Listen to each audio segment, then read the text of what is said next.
libertarians like to talk about the tragedy of the commons. So if something is free, for instance, there's a park, and some people use the park nicely. They pick up after their dog. They don't just throw their trash on the ground. Basically, these people use the park responsibly, and they enjoy the park. Other people come into the park and they do drugs. They sleep on the park benches. They have, sex under the bushes.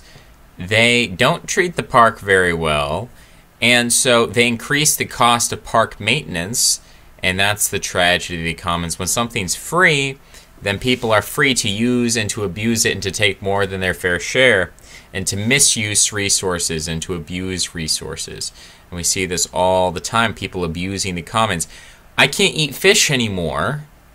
At least not every day. I have to eat it sparingly because some, corporate globalists have polluted the world's oceans. And so now all fish everywhere are filled with mercury. Didn't have to be the case. We could have imposed a mercury tax on these companies. We could have said, hey, if you're going to dump mercury into the ocean, you need to pay to have it removed.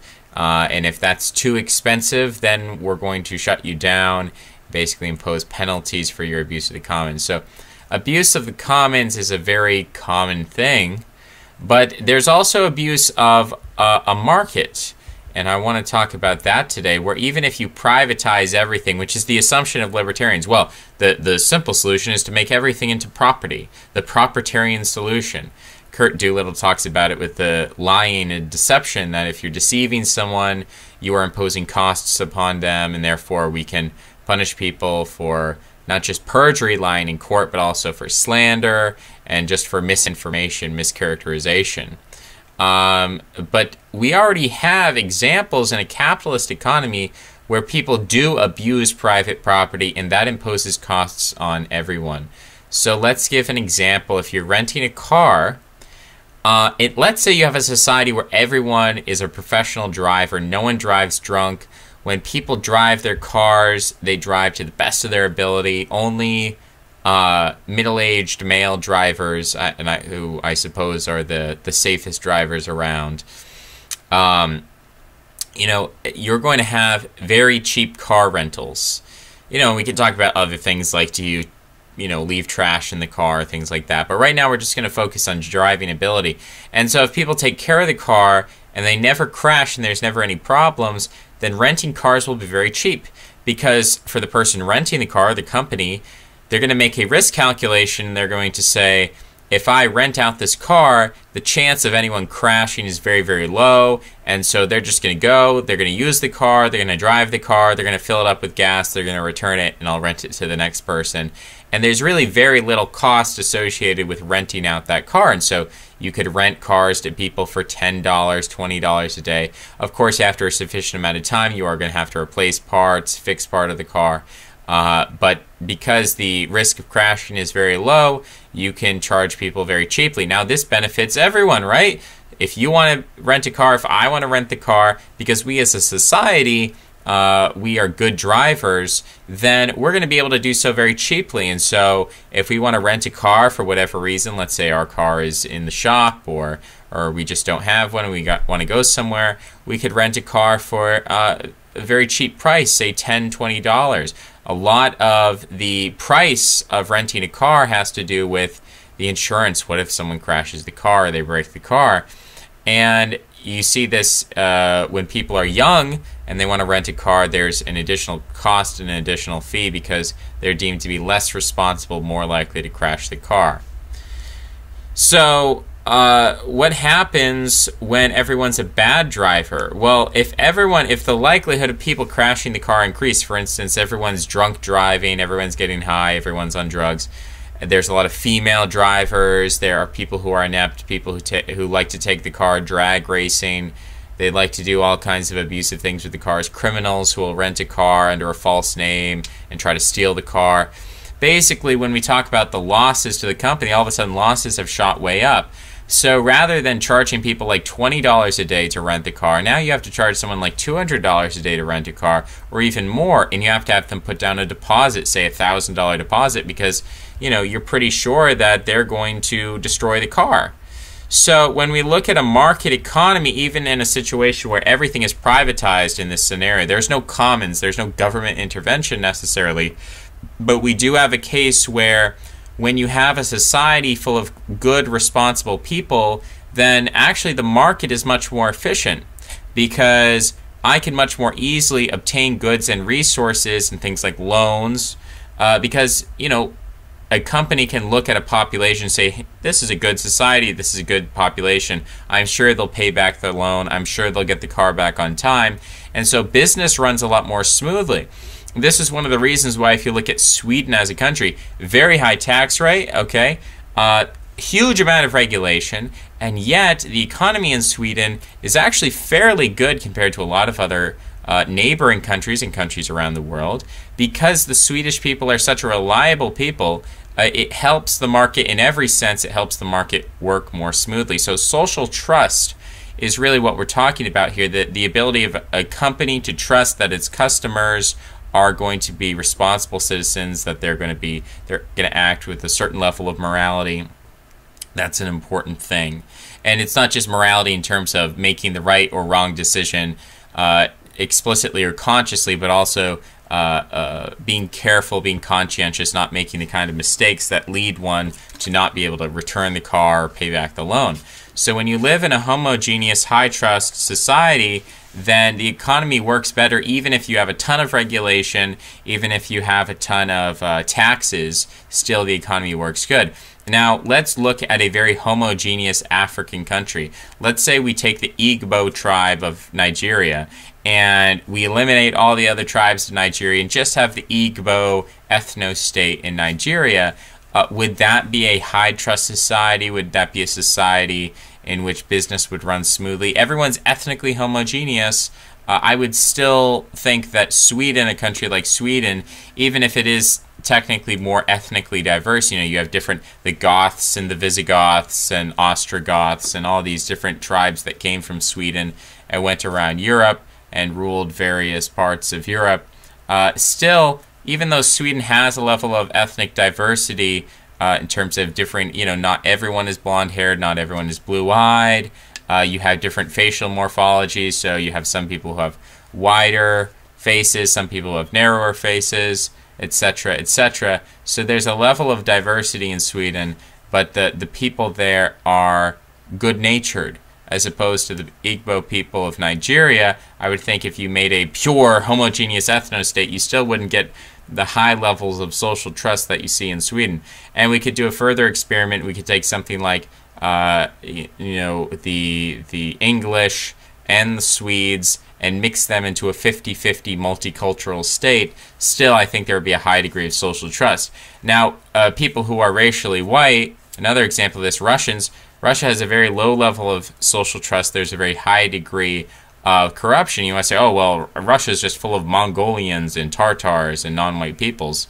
Well, look at Ukraine. I mean, are you going to say Ukraine is also full of Tartars and Mongols and things? I guess you could, but then we could move on to Belarus, or Poland. I mean, these are countries which genetically, phenotypically, these are white countries. They have very low social trust. So the question of social trust and markets and costs and how good the quality of life, it doesn't necessarily have to do with diversity. It doesn't necessarily have to do with whiteness. It's a very particular historical, cultural, creation of Northwestern Europe that goes back to the Paleolithic era, that goes back to Romanization and Christianization, which for some areas happened at the same exact time. But it's a very specific history that happened in Northwestern Europe. The Hjalnal, the Hagnal line, or the Haynal line, or however you pronounce it. There's a specific history there that is not universal to all white people. It's not synonymous with whiteness or the Caucasoid people. And it's certainly not necessarily something that's about ethnic homogeneity. Because again, you could mix all kinds of Northwestern European people together and still get a pretty good society. In fact, that's what America is. It's a bunch of different, you have the Dutch and the French and the English and all these different Northwestern Europeans with a bit of Sicilians thrown in and whatever, and maybe some Irish. And still you got a pretty high trust society and a market economy that worked fairly well. We can give all kinds of other examples. We could talk about you want to get a hotel, or not even a hotel, but you want to rent an apartment. If you go to Detroit, if you go to Newark, if you go to Baltimore, and you try to rent an apartment in these areas, and you try to rent one cheaply, what's the problem? Well, the problem is that, the neighborhood is full of social cost. There's crime, and there's violence, and there's intimidation, and there's loud music, loud, obnoxious music, and there's low levels of education, and it's certainly not a place that you want to raise children. So rental prices are affected when we talk about where's a cheap place to rent, where's an expensive place to rent. The idea that you have to make a lot of money so that you can bring your kids up in an area where there are good schools is that's a problem. That's a problem of our society that you don't necessarily need to have. You could have a society, for instance, West Virginia is a very poor place, but it's not nearly as violent as the inner cities. Maybe that's because, there's less population density. I'm sure we could explain it away in all sorts of roundabout ways. But it doesn't necessarily need to be the case that you need to have a lot of money to have children. Certainly that wasn't true in the past. Certainly it was the case in the past that you could be a farmer and you could have children, and those children would help out on the farm, and you didn't need to be a millionaire or a billionaire or make a six-figure salary at some kind of office job to bring your children up in a good neighborhood and in the suburbs, in a school that would be good so that you can commute to the city and whatnot. The situation that we have today is one where you have a large number of irresponsible people who are making life harder for other people. The middle class, the people who produce, the people who are middle management, these people do not have the ability to attack the parasitic entities that are making life worse for them. So again, you have people on the top who really don't produce anything, they just manage the managers.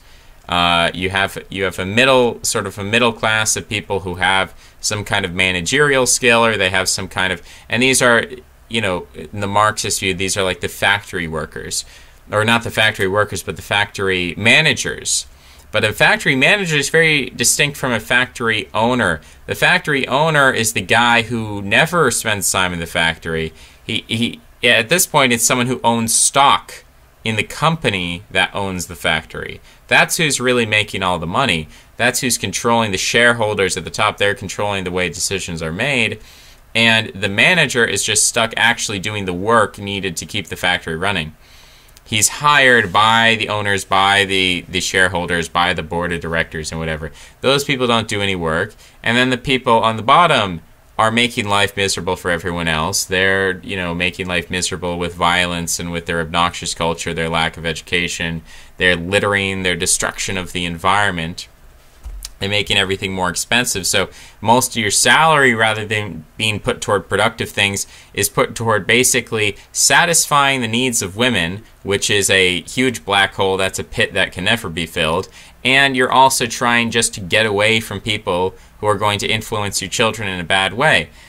You can't just, like the idea of Abraham Lincoln just growing up in a log cabin and in the woods and then becoming president is a kind of ridiculous thing to imagine today. And I guess Obama was the closest thing that we get to it, but Obama was clearly manufactured. They wanted the Obama story so bad. They wanted someone like Obama to be president, And so they sort of forced him in there, in the same way that the Republicans have been trying for a very long time to get Herman Cain, or who's the other one? Not Bill Cosby. I'm thinking of the very sleepy one, the conservative Christian neurosurgeon, Ben Carson. All I had to say was neurosurgeon, I remembered.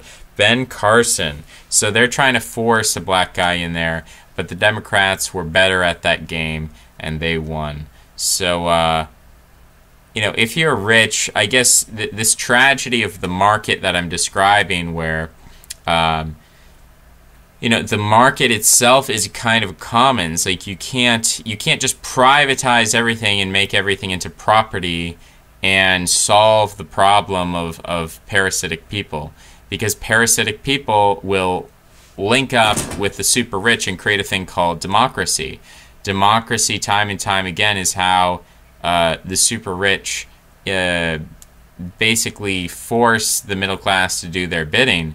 That the super rich can always say, hey, if you want to create a restrictive covenant, if you want to have freedom of association, then you're racist and you're bigoted and you're all these they use all these moral shaming tactics so that someone can't just live the life that they want to live. And that is done to control the middle class. I mean, the middle class is the productive class. That's where all the doing of the economy actually happens, is within the middle class. It doesn't happen in the lower class. It doesn't happen in the upper class. So the middle class are really the doing class, and they, above all, need to be controlled. And so there is a conscious strategy to pacify the middle class as much as possible, to ensure that the people who are part of the middle class are continually put through the strainer of moderation, through the strainer of pacification, that they're constantly being, not necessarily dumbed down because you don't want them to be less productive, but they're constantly being humiliated and subject to the social shaming, and the entire system of morality that we have is basically set up in a way to cow the middle class into being as sheep-like as possible and to being as conformist as possible. That's the whole vision of being middle class, is that you have, the white picket fence, and you're a slave to the morality and the fashions of the day, and you have there's no deviance from that whatsoever, and you're just very conformist, a conformist mindset. That's not necessarily how things have to be, but that's how we envision things being, is that they must have to be this way because this is how they are, although that's not necessarily the case. So this is sort of the problem that I have with libertarianism, is that libertarianism believes that all the problems of the commons can be solved by privatizing things. I think with the example of housing, with the example of renting, with the example of loans, I think it's very clear to me that there's a huge portion of your life which, even if you privatize it, is still affected by other people. You are affected by the type of society that you live in. You can't just hole yourself away. To simply say, like, oh, well, if you don't like how other people act, then you should just become better than them and be successful, and then you won't have to deal with them anymore. Well, of course, the super rich, that's true for them, because they can just be, fly around in first-class private jets and never have to deal with society as it is. And they can just fly, go from one taxi to another and ride around in limos and never have to walk on the street, and they can just deal exclusively with their kind of people. It's a very incestuous world. It's a very closed-off world. So that is true, I guess, if you're rich enough that you don't have to deal with the problems of society. Effectively, the world of the super rich is an alternative society. It's an alternative universe. And in the same way that the Amish live in an alternative society, the Orthodox Jews live in an alternative society. But, middle-class people don't necessarily get to live in an alternative society. It does have a lot to do with your perspective, your ability to perceive whether you view something as, if you view something as changeable, then it becomes very upsetting when something bad happens. Like, this didn't have to happen. It makes people upset. If you view something as immutable, that it couldn't have possibly been different, then people are more ready to accept it and to view it just as a fact of life. So when we think about children dying, I think I brought this up in a video, and I had a negative response, which is predictable. But children dying in the medieval era used to be something that was just commonplace. I mean, Abraham Lincoln had plenty of children who died, and he didn't start, an NGO or a charity, or, he didn't create an organization, named after his dead children or something like that. That was a part of life, and of course it's sad. But because it was expected at that time, it was not something that was exceptional. It wasn't extraordinary to have your children die at a young age. That was just the way life was prior to modern medicine. And you just kind of accepted it and moved on. Now people, there is such a lack of moral toughness and psychological toughness that we have an entire self-help culture dedicated to helping people cope with, the fact that their parents were not nice people, or, with the fact that, someone that they liked died, and then they become these pathological altruists, because everything, as I've said, our entire psychology has been filtered through the prism of motherliness. The mother, the upper class, the ruling class, views the mother archetype as the least offensive archetype, because a mother archetype is so easily manipulated. You can manipulate mothers very easily. All you have to do is say, think of the children, and you can make them do anything you want. You can make them even kill themselves. I mean, this is just very obvious and intuitive that if you tell a mother, hey, look, you can either kill yourself or your child will be harmed. I mean, most normal mothers will kill themselves. Now, I mean, maybe some mothers will say, I don't want to die, hurt my child instead.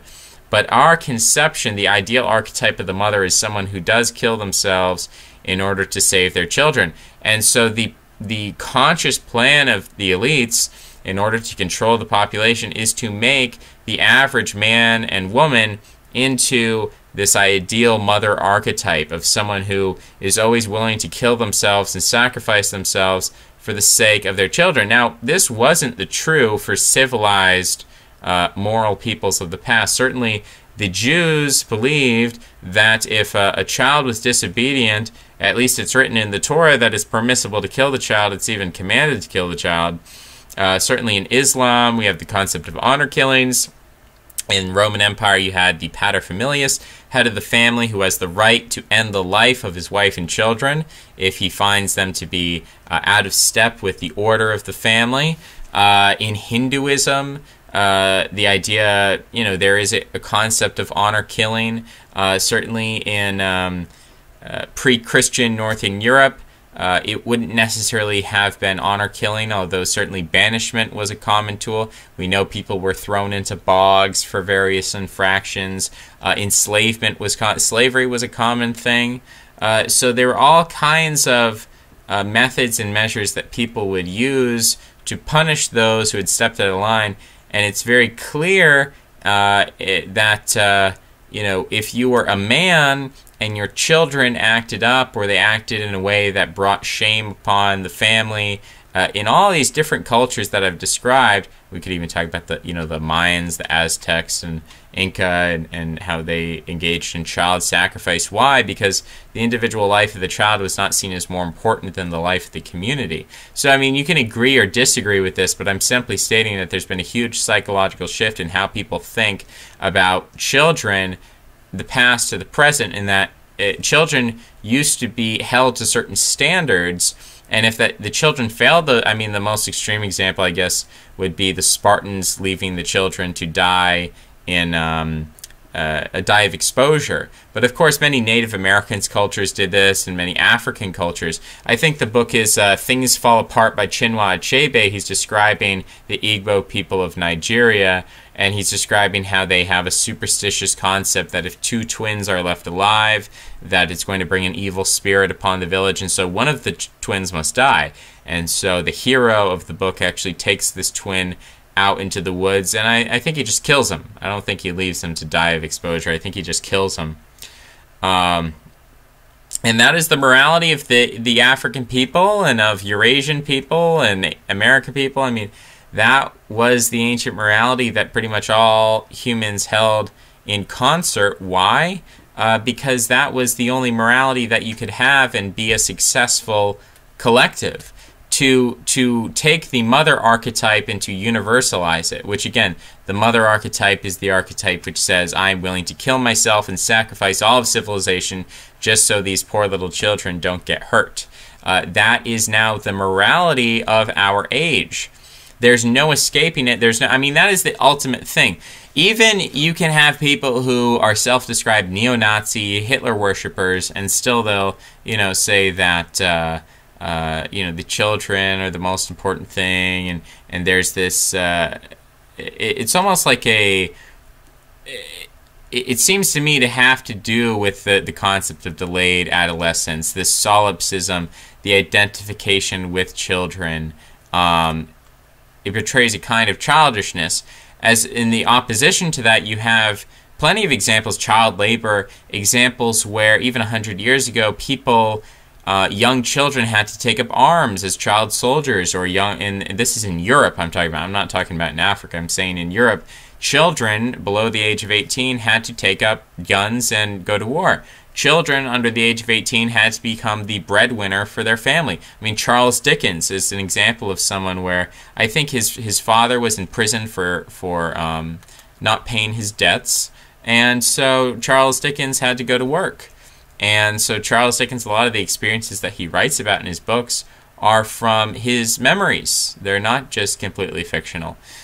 So, all the hardships that children endured, the whole concept of childhood was radically different and we even can talk about, in sociology, we can talk about the creation of childhood. Even the terminology we use, the etymology of the word girl was a term that was used to refer to both females and males below a certain age. Now it's gender specific. You're either a boy or a girl.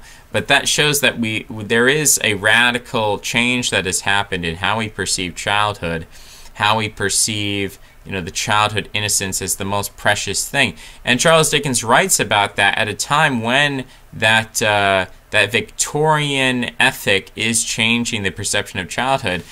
I mean, Dickens portrays the child and the innocence of the child as this most precious of things that we should strive for, which is, not necessarily what the ancients thought. Certainly, if you look at Greek pederasty, the point of Greek pederasty is not to preserve the innocence of the child. Of course, I don't advocate anything like Greek pederasty, but we just have to point this out and highlight how radically different all ancient cultures were from the present culture. These are people who are genetically similar to the modern day inhabitants of wherever we're talking about, whether it's Europe or China or whatever. But there's been a huge moral shift in how we view children and childhood. And I think that has to do with how we view the soul. I think you have a lot of just to look at the doctrine of reincarnation. So reincarnation states that your soul comes from someplace, either from another body in the past or it comes from another dimension or wherever. But your soul has some kind of prenatal existence, and then your soul comes into the body. And so when people thought about children, they didn't think about the soul of the child as being necessarily distinct from that of the adult. Now, Christianity does have a concept about, apparently, if an infant dies, the infant, in some cases, it's believed that the infant skips purgatory and goes straight to heaven. So the Christians, and I find this to be a huge corrupting influence of Christianity, at least the doctrine of heaven and hell as it's popularly imagined, that it's led to all sorts of perversions that have stripped away this ancient belief in reincarnation. And people think, now they think that, like the cherubim. Now, cherubim are not supposed to be little babies necessarily, but that's how it's popularly imagined, that cherubim are these little babies. There's this worship of little babies that you do not see in ancient cultures. Ancient cultures, like at the Hottentot women of Europe, There was a worship of the female form, the fertile female form. There was a worship of, in ancient Greece, of male gods. In ancient Egypt, it was of these hybrid men, hybrid animal, hybrid man. So there were all kinds of worships of different archetypes. But the worship of the child as an archetype is something that does seem to be somewhat pronounced in Christianity. And so Christianity, in taking Christ the infant and deifying infancy, there is a necessary corollary in that this produces the motherly archetype in the adherents of Christianity. And once you break down the separation between priest and layman, which is something that, thank you, Protestant Reformation, for breaking down that distinction, this motherly archetype becomes universalized to all people rather than just the priest class, because prior to that, people couldn't even read the Bible. They had no clue what was going on. And you do see in the Orthodox Church, Christ is much less perceived as an infant. In fact, in Orthodox iconography, even infants and children are just perceived as really miniature adult, like the proportions of infants in Orthodox iconography is that they are adults that are smaller than other adults. It's very weird and cartoonish, but at least symbolically, that does, I think, diminish this worship of childhood and the motherly archetype that is a reciprocal production of this symbology. So, I would say Orthodox iconography is probably the best. Any iconography that celebrates Christ as a baby, again, I'm not saying, here's the problem. I don't want people to perceive and to think that I'm saying that the motherly archetype is useless. The motherly archetype is necessary. It's necessary to have a class of individuals, and I would say, nature, biology has basically laid the groundwork and said, well, okay, you're going to have your men are going to be less motherly and your women are going to be more motherly, and that's just due to the physical manifestation of pregnancy. It happens in the female gender and not the male gender, and that's how we distinguish the two genders. And maybe that distinction ends and transgenderism is produced by a decline in fertility. But as long as you have a fertile population, there's a clear distinction. Okay, men are not supposed to be motherly and women are supposed to be motherly. And that's how that class distinction forms. And it is important to have people who are motherly. It's important to have some kind of worship of infancy. But you'll notice that in the sky cults of the Indo-European tradition, or in Hinduism, many other cultures, the deification of infants is not something that is portrayed by artists, because artists were men. There were no female artists. Their worship, the worship of infants, which is the religion of women, it's a solipsistic religion, and it has never been transferred into artwork. Only once men have taken on the motherly archetype and made themselves androgynous in a feminine way and taken on the psychology of a mother, only then do we see this celebration of infants in art. And so when we look at the Renaissance and we look at the introduction of this infantile iconography, I would say that is really when the West starts to take on this motherly psychology, at least in its artistic classes, in its religious classes, and its priestly classes. At the same time, war is keeping the aristocracy sharp, and so it's not that Western civilization instantly collapses the moment people start painting babies, but there is certainly a slow progression that starts there and continues on and develops and festers and gets worse and worse to the point where now this is an archetype that is perceived as the most moral archetype, is to be a mother. And it's the only, we have like a monotheistic and monoarchetypal or monotypal view of morality, where the only moral perspective is the perspective of a mother. That's the person who views the infant as the most precious possession in the world. Everything, civilization, ethics, everything has to go out the window in order to preserve this little baby. And that is how you see the refugee crisis being sold to people is that, well, look, if you don't accept mass immigration, you're literally killing babies. How absolutely dare you, sir? Blah, blah, blah. So I hope that gives people a big background. It started about libertarianism, and then it became a moral issue, which I think is probably more important than libertarianism. But that's all for now. Thanks for listening, and I'll see you next time. Bye-bye.